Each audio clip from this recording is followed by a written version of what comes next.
В Турции встречались наши делегации, была пока одна встреча до переговорных групп, была встреча у министров иностранных дел. Там что-то не сложилось у них при встрече, ну и понятно почему. Я скажу вам, что чем дольше будет Российская Федерация затягивать процесс встречи, тем хуже и для них, и в принципе для этой ситуации, для этой войны. Потому что с каждым днем, когда заходят наши войска и деоккупируют те или иные территории, вы видите, что происходит.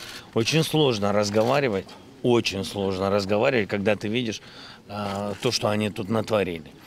И ежедневно, понимаете, там находятся люди в бочках, в погребах и так далее, задушенные и просто замученные.